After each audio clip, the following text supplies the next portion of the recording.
YouTube's children privacy policies are causing content creators to be more crude in their videos.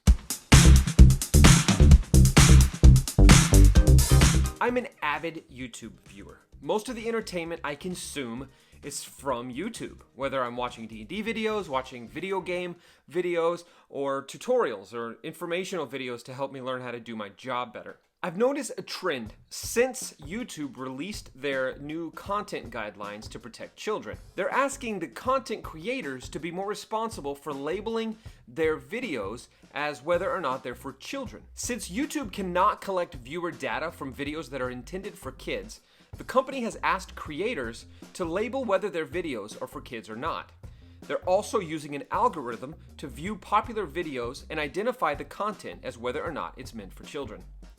This algorithm has content creators concerned about the viability of their channels. So this has caused them to be more blatant with their swearing and crude sexual language and things like that in their videos. Their goal here is to make it more obvious to this algorithm that their video isn't meant for kids. One YouTuber that I really enjoy watching, partially because he isn't overly crude, has been starting several of his videos with just strings of profanity. He's jokingly saying, "This video isn't for kids, YouTube. Just be aware, not meant for children." One of the reasons he feels like he needs to say this so blatantly is because he plays video games on his channel that might be appealing to children. Artificial intelligence software is going to see this game, know that it's popular with children, and possibly think that the video should be as well. Another YouTube content creator I know has lamented that he's lost a percentage of his income through advertising on his channel, which is family friendly. I asked him some questions about it, and here are his responses. Sir Willow is a family-friendly YouTube channel with nearly 30,000 subscribers and over 4.5 million views. The first question I asked was if he'd be willing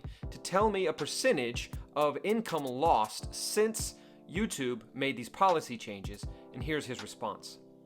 I'm still waiting to see how it all sorts out, but right now in my case, I'm looking at about 30% drop, but it's in a state of flux.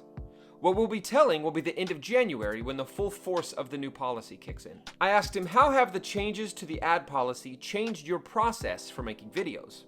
He replied, in my case, it hasn't changed much of my process, but I may not be in the norm in that regard. He said, I know several that do YouTube full-time, and for them, it has meant some drastic changes. I know at least one that is likely going to shut down. Another is cutting back on YouTube to increase time in other projects.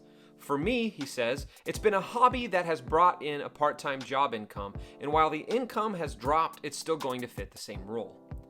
It has meant a change in how many videos, though. He says, I'm cutting back my production from some 10 to 12 videos a month to closer to 7. Finally, I asked, your videos are family friendly.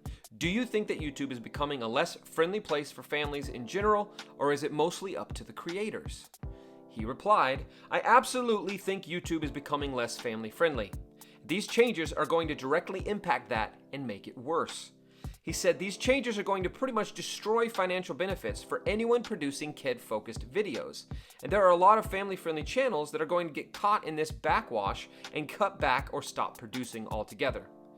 It's going to be harder to find kid and family-friendly videos because all of the blocks that will remove them from normal algorithms that recommend videos. Finally, he said, and there are a number of producers who have, as you mentioned, increased cursing or crude language along with images and subjects to make it clear that they're not kid-focused. It's going to make it hard to find and hard to produce and make money kid and family-friendly content. What parents should know. It should be very clear by now that YouTube was never intended for children. It's becoming harder and harder for people to make videos for kids and to sustain a profitable channel. This is causing some different reactions. Some kids' channels are switching to a subscription method where you can sign up to pay monthly for content from them. Others are changing to Facebook or Twitch because there's less strict ad policies there. The only real way to be sure that your kids aren't watching videos that aren't intended for their age is for you to control what they're viewing. Legally, our younger kids, meaning under 13, are only supposed to be using apps intended for their age group. The legal responsibility, however, doesn't fall to our kids or even us as the parents.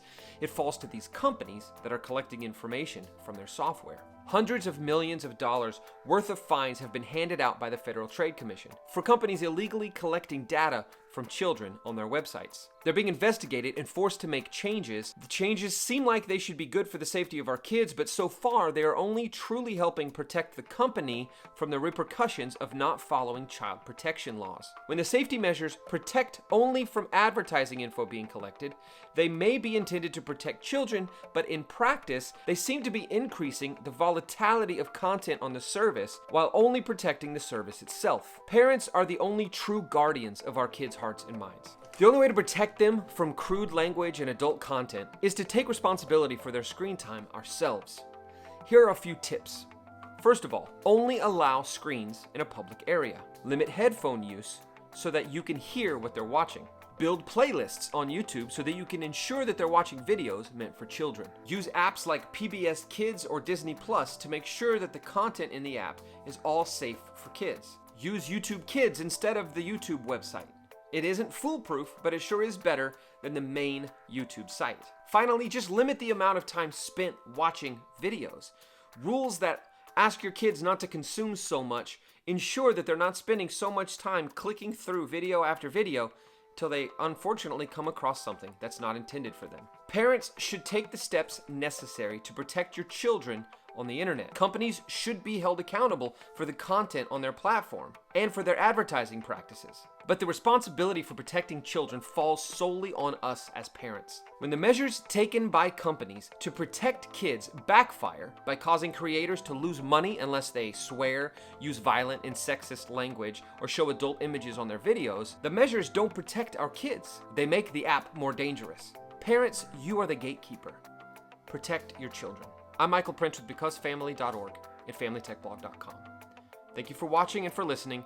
We'll see you next time.